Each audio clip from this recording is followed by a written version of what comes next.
माध्यमिक शिक्षा विभाग उत्तर प्रदेश में ई लर्निंग प्रोग्राम के लिए बच्चों आपका स्वागत है। मैं राजीव कुमार, रसायन प्रवक्ता, doctor K N. Modi science and commerce college, Modi Nagar, Ghaziabad, आपका स्वागत करते हैं। पिछले भाग में मैंने तुम लोगों को IUPAC नेमिंग और स्ट्रक्चर के बारे में समझाया था, तो उसका एक बार तुम लोगों को मैंने करने के लिए कहा था कि तुम लोग इसकी प्रैक्टिस करना, अच्छे से देखना, कोई तुम लोगों को किसी तरह कोई परेशानी तो नहीं आ रही है। जैसे IUPAC नेमिंग मैंने तुम्हें समझाया था, सबसे पहले जो है लिगेंड्स की नेमिंग करते हैं। लिगेंड्स को अल्फ़ाबेटिकली ऑर्डर में रखते हैं हमेशा, ठीक है। तो ये केंद्रीय परमाणु और ये NH3 और H2O लिगेंड्स, और ये तुम्हारा उपसहसंयोजन मंडल और ये आयनिक मंडल। तो सबसे पहले IUPAC नेमिंग में लिगेंड दो प्रकार के हैं, इसमें NH3 अमाइन और H2O एक्वा। तो अल्फ़ाबेट से अमाइन पहले पढ़ रहा है, तो try amine, try aqua, chromium, third पता ही कैसे निकला, x मान के, x + 0 + 0 - 3 = 0, तो 3 ऑक्सीडेशन स्टेट और आयनिक मंडल क्लोराइड। ये बात का विशेष ध्यान रखना है कि जो उपसहसंयोजन मंडल में सारी व्यवस्था करते हैं वो सब एक दूसरे से जोड़ के करते हैं, कभी ब्रेक नहीं करते, गैप नहीं करते। लेकिन जैसी आयनिक मंडल आता है थोड़ा सा गैप करते हैं हमेशा, ठीक है। ऐसी दूसरा नाम भी देख सकते हो, ये EN होता है, शॉर्ट में EN बोलते हैं इसे, इथाइलिन डाइअमाइन, ठीक है, बाइडेंटेट लिगेंड होता है।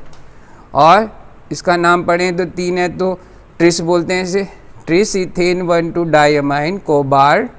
थर्ड कैसे है, ऑक्सीकरण अवस्था निकालनी आती है तुम लोगों को, 2x ले लो, यहाँ पे x हो गया तो 2x - 6। सल्फेट की कितनी होती है संयोजकता, -2, तो 2x - 6 = 0, थर्ड ऑक्सीडेशन स्टेट और आयनिक स्फीयर में सल्फेट, ठीक है।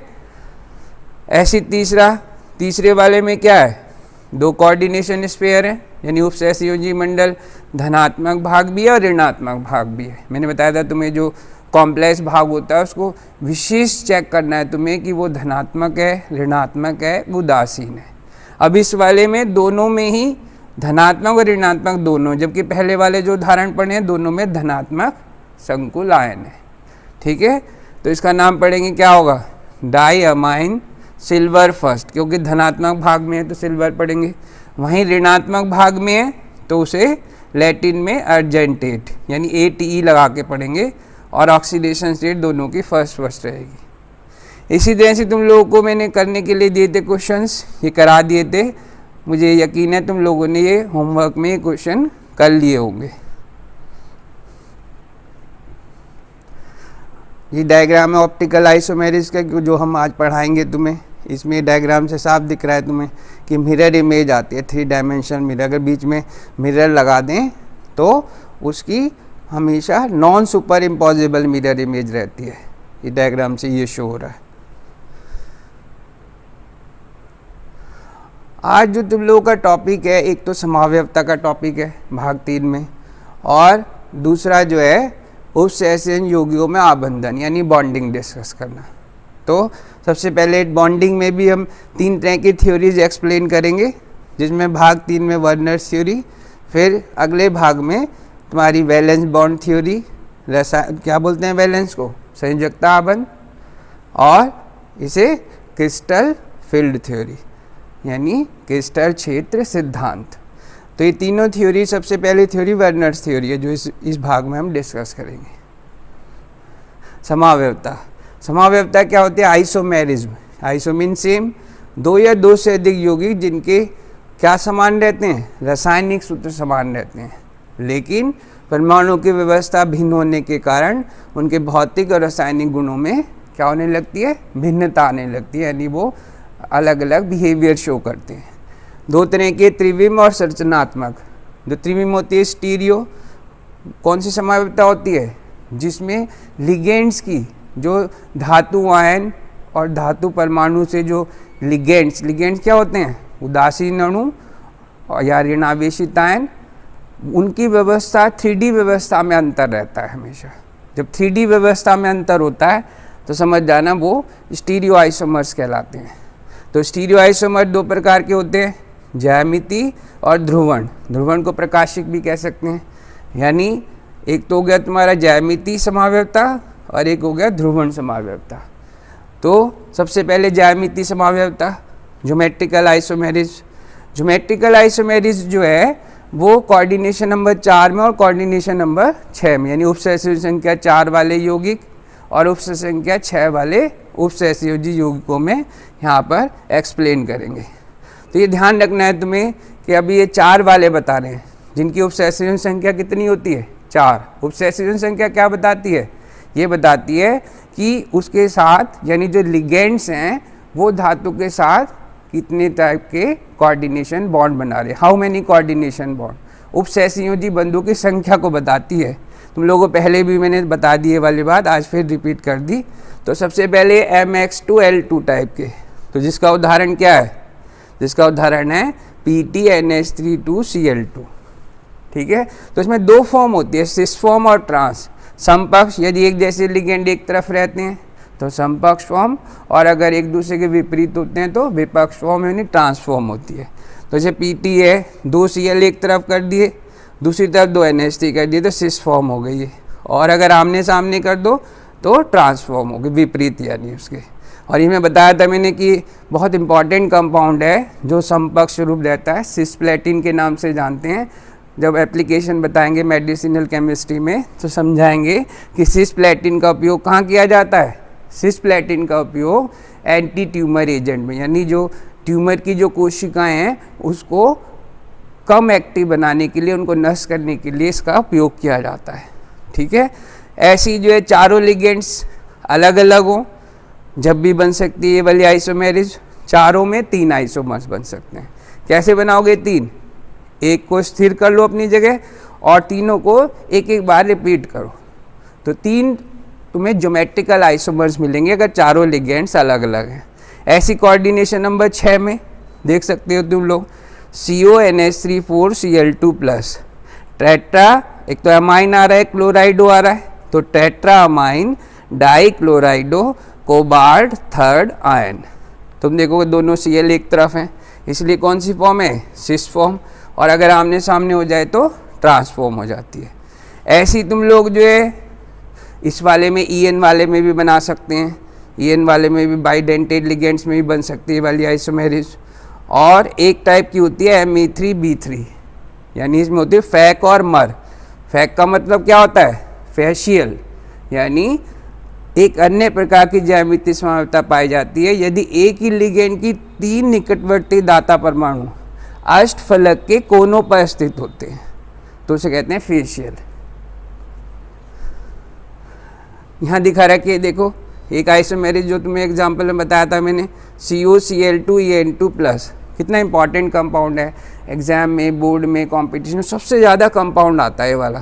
कोऑर्डिनेशन नंबर यानी उपसहसयोजी संख्या कितनी है पूछने के लिए आता है, बताओ कोई बच्चा। और उपसहसयोजी संख्या कितनी होगी मैंने बताई थी तुम्हें, EN की तो बताई थी क्योंकि बाइडेंटेट है, 2 होती है तो दुगने कर दो, 4 हो गई, और 2 ये, तो इसका कोऑर्डिनेशन नंबर कितना होगा, यानी उपसहसयोजी संख्या 6 होगी इसकी।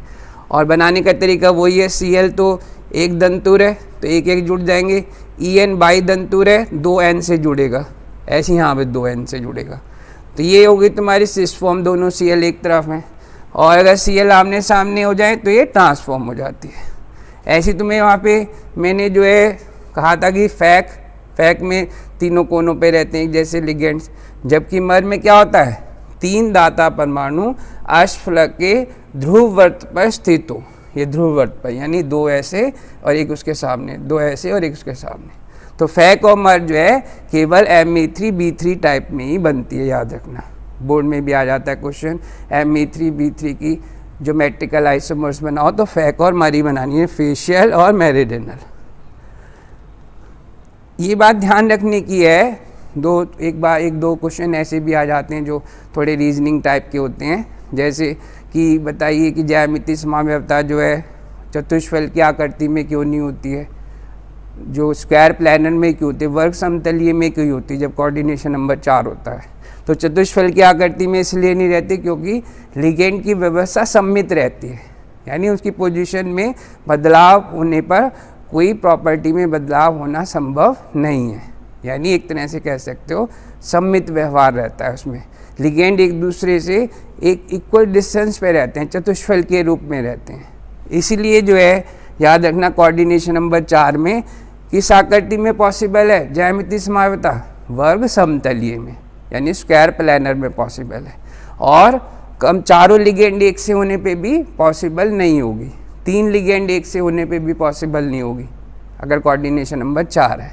ऐसी कोऑर्डिनेशन नंबर 6 में जो है 6 एक से हो जाए जब भी पॉसिबल नहीं है, 5 एक से हो जाए जब भी पॉसिबल नहीं है, ठीक है। तो 4 होने पर, एक से होने पर पॉसिबल हो सकती है। तो मुझे मतलब ध्यान रखना है, जो टिप्स हैं मोस्ट इम्पॉर्टेंट पॉइंट्स रहते हैं जो ध्यान रखने के होते हैं, ठीक है। नेक्स्ट है ध्रुवण समावयवता। ध्रुवण को क्या बोलते हैं इंग्लिश में? ऑप्टिकल आइसोमेरिज, ठीक है। इसमें क्या होती है? इसमें 2 या 2 से अधिक जो समावयवी होते हैं वो एक दूसरे के दर्पण प्रतिबिंब होते हैं, यानी मिरर इमेज होती है, और उन्हें एक दूसरे पर अध्यारोपित नहीं कर सकते। कायरल सेंटर होता है। कायरल सेंटर का मतलब क्या होता है? ऑर्गेनिक में भी पढ़ रखा है तुमने। कायरल सेंटर क्या होता है? जिससे जुड़े कार्बन से जुड़े चारों मूलक अलग अलग हों तो वो कायरल सेंटर कहलाता है। कम से कम जो है चारों अलग अलग होने चाहिए, 2 एक से होने पे भी पॉसिबल नहीं है।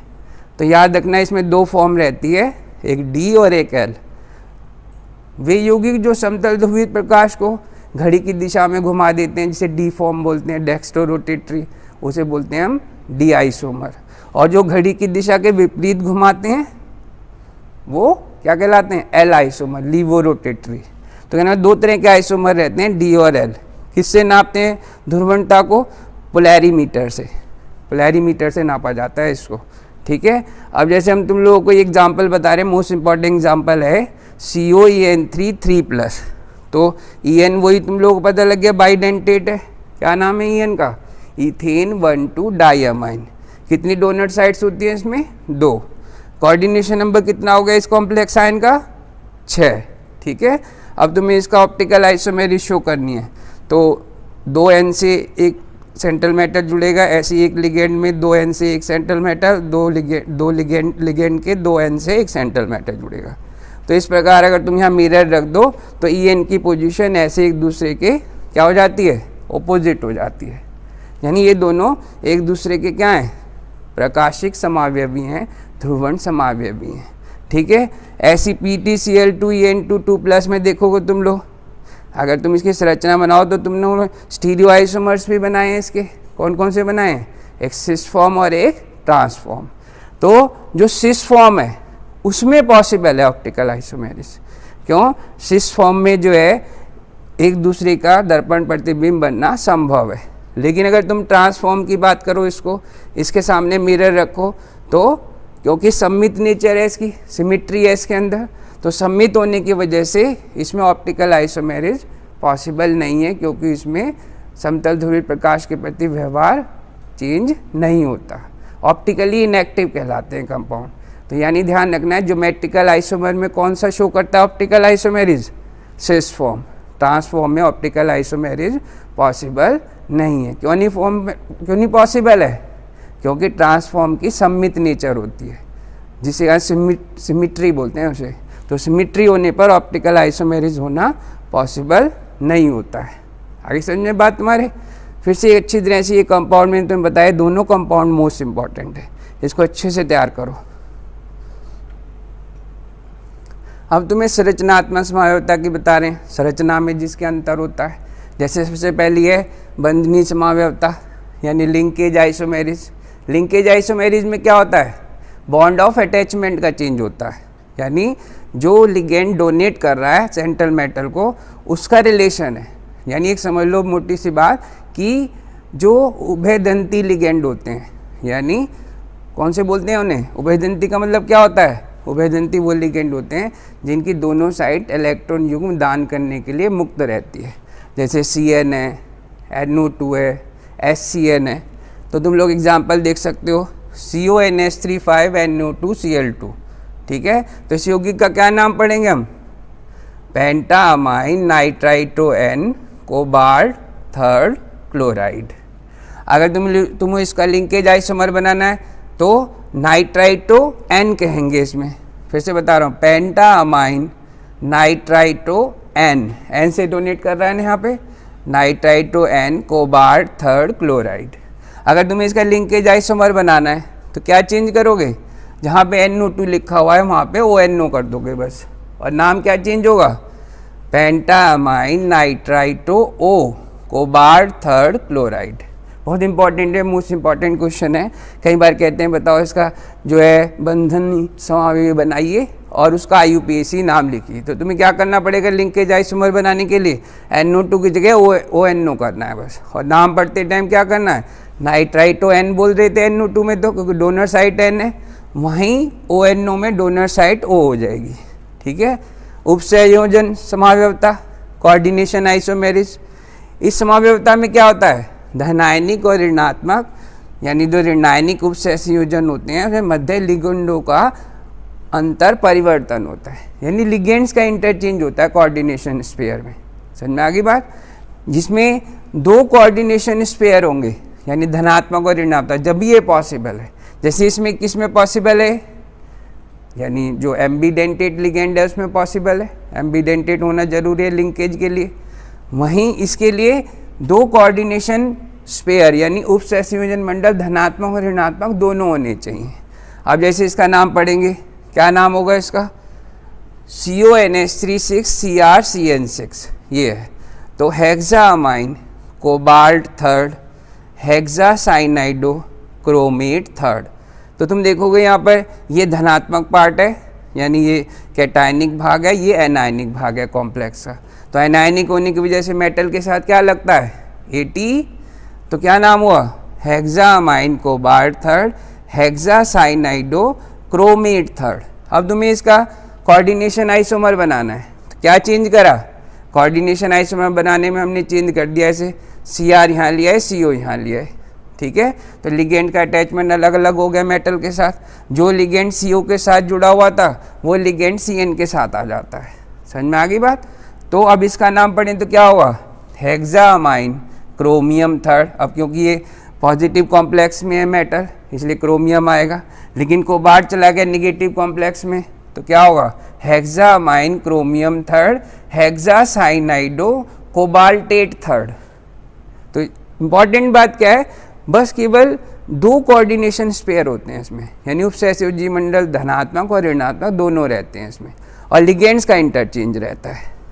आयनन समावयवता, आयनन समावयवता में क्या होता है, जो आयनिक स्पेयर में होता है उसका इंटरचेंज होता रहता है, वो लिगेंड की तरह भी बिहेव करने लगता है, फिर दूसरे में चेंज करके वो आयनिक भाग में भी वर्क करने लगता है। यानी तुम कह सकते हो जब किसी संकुल में उसका प्रतिआयन स्वयं एक संभावित लिगेंड हो तथा किसी लिगेंड को प्रतिस्थापित कर सके और विस्थापित लिगेंड प्रतिआयन बन सके, यानी जो एक तरह से लिगेंड की तरह काम कर रहा था वही दूसरे यौगिक में किसकी तरह काम करने लगता है, आयंस की तरह, यानी फ्री आयन जो होते हैं जिसे आयनिक मंडल होते हैं उसकी तरह काम करने लगता है। अब जैसे इसका उदाहरण है CONH35SO4Br, तो इसमें सल्फेट और Br, यहाँ पे सल्फेट क्या है, कोऑर्डिनेशन स्फीयर के अंदर है इसलिए लिगेंड की तरह काम कर रहा है, और Br जो है वो आयनिक मंडल में। अब तुम्हें इसका आइसोमर बनाना है, आयनाइजेशन, तो क्या करेंगे, अब सल्फेट हो जाएगा आयनिक मंडल में और Br हो जाएगा कोऑर्डिनेशन मंडल में, यानी लिगेंड्स की तरह काम करेगा। अब तुम्हें बोर्ड में क्वेश्चन आ जाता है कि बताइए इन दोनों में केमिकल टेस्ट कैसे करेंगे, कैसे पता लगे कि काउंटर आयन कौन से हैं। तो उसके लिए हमेशा चेक करने के लिए पहले सब दोनों में बेरियम क्लोराइड मिलाओ। जैसे बेरियम क्लोराइड मिलाते हैं तो इसमें तो कुछ नहीं होता, लेकिन इसमें मिलाने पर दही जैसा बेरियम सल्फेट का सफ़ेद अवक्षेप आता है, तो पता लग जाता है कि सल्फेट आयन काउंटर आयन है। और अगर इसको चेक करना हो दोनों में सिल्वर नाइट्रेट मिला दो, अब इसमें कुछ नहीं होगा, AgBr का हल्का पीला अवक्षेप आता है, तो पता लग जाता है कि bromide ion as a counter ion है, फ्री आयन है। तो इस बात का विशेष ध्यान रखना है। विलायक योजन समावयवता यानी हाइड्रेशन आइसोमेरिज, इसमें वाटर का रिलेशनशिप है। एक कॉम्प्लेक्स में जो है वाटर एज ए लिगेंड की तरह काम करने लगता है, तो वहीं दूसरे कॉम्प्लेक्स में वाटर जो है क्रिस्टल लैटिस में जो है फ्री मोड में रहता है, यानी लिगेंड की तरह ना बिहेव करके मुक्त अवस्था में रहता है। तो जैसे हमारे पास देखो, जब जल विलायक के रूप में प्रयुक्त होता है तो इस प्रकार की समावयवता हाइड्रेट समावयवता है। वाटर से पता लग जाएगा हमेशा, H2O होगा उसकी संरचना में। अब जैसे तुम लोग यहाँ पर देख रहे हो CrH2O6Cl3, ये तुम्हारा आइसोमर है जो hydrate isomer, hexa aqua chromium third chloride. अब तुम्हें इसका हाइड्रेट आइसोमर बनाना है तो तुमने क्या करा, H2O5 कर दिया, यानी 5 कर दिया H2O के मॉलिक्यूल, तो कोऑर्डिनेशन नंबर 6 ही रहना चाहिए, तो एक Cl अंदर आ गया और एक H2O हो गया बाहर। तो इसका नाम क्या हो गया, पेंटा aqua क्लोराइडो chromium third chloride monohydrate. यहाँ पे H2O जो है वो क्रिस्टल जालक में बाहर मुक्त अवस्था में हो गया, जबकि यहाँ पर जब भी कोऑर्डिनेशन स्पेयर में आता है तो समझ जाना कि बिल्कुल निश्चित है संख्या उसकी, क्योंकि जो कोऑर्डिनेशन स्पेयर में जो लिगेंड्स हैं वही सारा अरेंजमेंट करते हैं, क्रिस्टल की आकृति को वही निर्धारित करते हैं कि उसकी अष्टफल की आकृति है, उसकी चतुष्फल की आकृति है, या उसकी वर्ग समतलीय है। तो तुम लोग को इसका विशेष ध्यान रखना है। समझ में आ गई बात।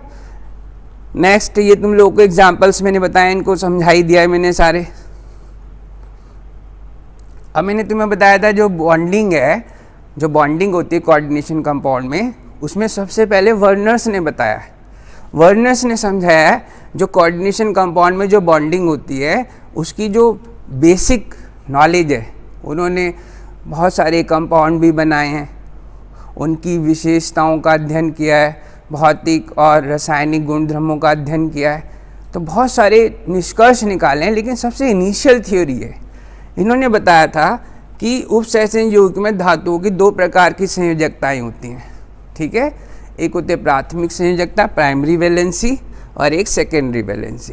प्राइमरी वैलेंसी आयनाइजेबल होती है, आयनिक रूप में रहती है और ऋणात्मक आयन से संतुष्ट होती है। वहीं द्वितीयक संयोजकता जो है अनायनिक यानी आयनिक नहीं होती और ऋणात्मक आयन से और उदासीन अणु से संतुष्ट होती है।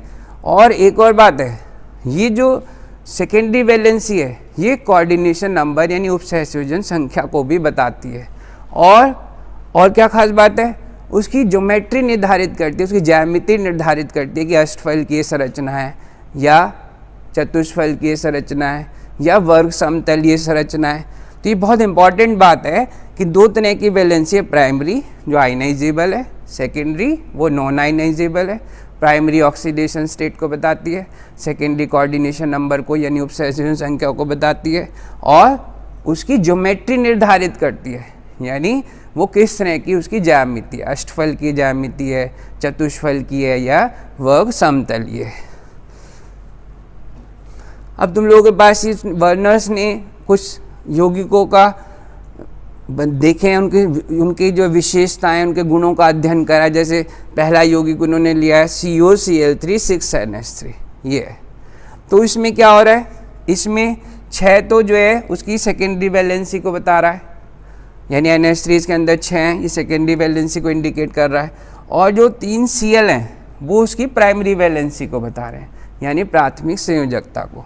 तो यही जो है उसकी जो है ज्यामिति निर्धारित कर रहे हैं, यही उसका जो है कोऑर्डिनेशन नंबर उपसहसंयोजन संख्या बता रहे हैं। उपसहसंयोजन संख्या तुम लोगों को बता दी मैंने क्या होती है, जितने डोनर्स एटम्स होते हैं, जितनी डोनर साइट होती हैं, यानी जितने कोऑर्डिनेट बॉन्ड होते हैं वो उसकी उपसहसंयोजन संख्या कहलाती है। मोनोडेंटेड लिगेंड हो तो सीधा सीधा गिन लो, एक दंतुर जैसे NH3 एक दंतुर लिगेंड है, 6 NH3 हैं तो उसका उपसहसंयोजन संख्या 6 होगी।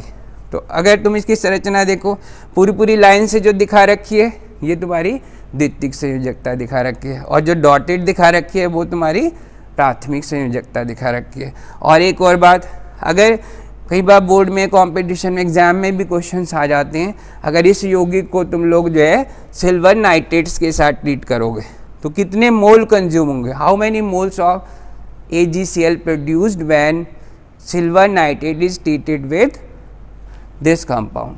तो तुम लोगों को साफ पता लग रहा है इसमें chloride ion, 3 chloride ion counter ion है, तो इसलिए 3 मोल ऑफ AgCl बनेंगे। कितने मोल बनेंगे, 3 मोल। ऐसी तुम लोग जैसे उदाहरण मैंने समझाया, ठीक उन्होंने 5 NH3 करके भी एक उदाहरण स्टडी करा है, 5 NH3 करते क्या होगा, अब उसमें कोऑर्डिनेशन नंबर 5 हो गया और एक Cl की वजह से हो गया, यानी कोऑर्डिनेशन नंबर फिर से 6 हो गया। लेकिन अब Cl as a secondary valency की तरह वर्क कर रहा है, ठीक है, एक Cl और 2 Cl जो हैं वो प्राइमरी वैलेंसी को इंडिकेट कर रहे हैं। हालांकि दोनों तरह के गुण आने लगते हैं, डबल लाइन इसलिए लगाते हैं जो जैसे जैसे Cl अंदर आने लगेगा उसके साथ बड़ी लाइन भी रहेगी और डॉटेड लाइन भी रहेगी, क्योंकि दोनों तरह के गुण आने लगते हैं उसके अंदर। अब इसमें देखते हैं, इसमें 2 Cl हैं तो 2 मोल AgCl के प्रोड्यूस होंगे। और अगर जो है इस वाले यौगिक की बात करें, वही कोऑर्डिनेशन नंबर अब NH3 4 कर दिए तो 2 Cl अंदर हो गए, यानी सेकेंडरी वैलेंसीज जो हैं तो वही 6 अभी भी, लेकिन अब 4 NH3 की वजह से 2 Cl की वजह से, तो काउंटर आयन 1 रह गया Cl माइनस। तो अब अगर इसे तीसरे वाले लास्ट वाले को देखो तो इसमें जो काउंटर आयन है ही नहीं कोई। तो तुम लोग देख सकते हो इसमें कि अगर तुम्हारे पास ये हम जो है एक 2 3 4 चारों यौगिक तुम लोगों को बोर्ड में दे दें लिखकर इस तरह से और पूछें कि बताओ अगर AgNO3 से ट्रीट करते हैं इन यौगिकों को कितने मोल AgCl के प्रोड्यूस होंगे, तो कितने प्रोड्यूस होंगे, पहले वाले में 3 मोल AgCl के प्रोड्यूस होंगे, दूसरे वाले में 2 मोल AgCl के, तीसरे वाले में 1 मोल AgCl का और लास्ट वाले में कोई मोल प्रोड्यूस नहीं होगा और इनके कलर आने लगते हैं। आयनों की संख्या बताई दी है मैंने कितनी कितनी हो गई, ये Cl की बता रही है और रेशियो ये रहता है चालकता का 1:3, 1:2, 1:1 और इसमें कुछ भी नहीं है, ठीक है। ये इसकी कमियां हैं जो तुम लोगों को याद रखनी है। क्या ऐसी वर्नर्स ने वैसे भौतिक और रासायनिक गुण हम तो स्टडी कर रही हैं, विशेषताएँ स्टडी करी हैं, संरचनाएँ स्टडी करी हैं, लेकिन उसकी थ्योरी में कुछ कमियाँ भी रहीं क्योंकि इनिशियल स्टेज पे है थ्योरी, इसलिए कुछ ना कुछ थोड़ी बहुत कमियां रही हैं उसमें। पहली कमी तो यही रही है कि वो ये चीज़ बताने में असफल रहे हैं कि कुछ ही डी ब्लॉक के तत्व जो हैं उपसंयोजी यौगिक बनाते हैं, सारे क्यों नहीं बनाते। और दूसरा, उनमें विशिष्ट गुण पाया जाता है, उसके बारे में बताने में असफल रहे हैं। आबंधों में दिशात्मक गुण क्यों पाए जाते हैं, जो ज्योमेट्री बनती है उनकी, जैसे अष्टफलकीय संरचना और चतुष्फलकीय संरचना और वर्ग समतुल्य संरचना, वो क्यों पाई जाती है, रीज़न नहीं पता। चुंबकीय गुण, विशिष्ट चुंबकीय गुण यानी उनके अंदर मैग्नेटिक प्रॉपर्टीज़ और ऑप्टिकल प्रॉपर्टीज़ को भी बताने में असफल रहे हैं, तो ये इनकी ये कमियां रही हैं, ठीक है। अब तुम्हारा ये होमवर्क हो गया। होमवर्क में तुम लोगों को ये मैंने तुम्हें IUPAC नेमिंग तो सब बताई दिए कैसे करते हैं, सबके नाम कैसे पढ़ते हैं और ये समझा भी दिया है और संयोजकता भी बता दी है तुम्हें और निम्नलिखित सदस्यता में ज्यामितीय समावयवता बनाई, ये सब समझा दिया। Okay, thank you.